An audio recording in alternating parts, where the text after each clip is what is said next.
Ang Itel Super 26 Ultra ay isa sa mga pinaka-interesting na budget-friendly smartphones ngayong 2025. Kahit nasa lower price range lang siya, dala pa rin ito ang mga features na usually makikita lang sa mga mamahaling phones. Maganda na may IP65 dust at water resistance ito. Hindi man siya full waterproof, pero protected ka na laban sa alikabok at ambon o accidental splashes. Isa sa mga standout feature ay ang 6.8-inch Full HD Plus AMOLED display na may 144Hz refresh rate at sobrang taas na 4500 nits peak brightness.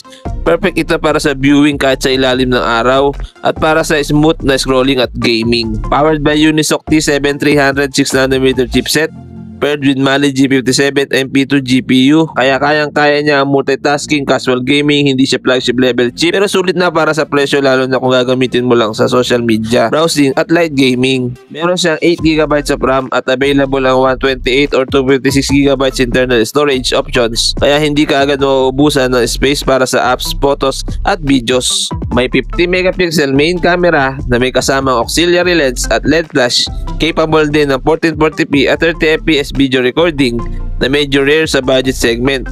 For casual photography at vlogging, sapat na siya. Isa pang panalo ang 6000 mAh battery na pang heavy users. Kahit buong araw ka naka-social media o games, hindi ka agad mauubusan ng juice. At meron siyang 18W wired charging. Kompleto na rin ang connectivity features. May 4G LTE, Wi-Fi, Bluetooth, NFC, IR Blaster at USB Type-C.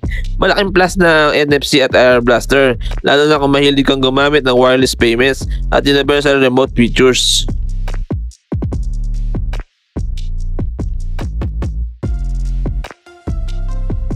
At kung hanap mo ay isang affordable pero loaded na smartphone, sulit na sulit ang Itel Super 26 Ultra.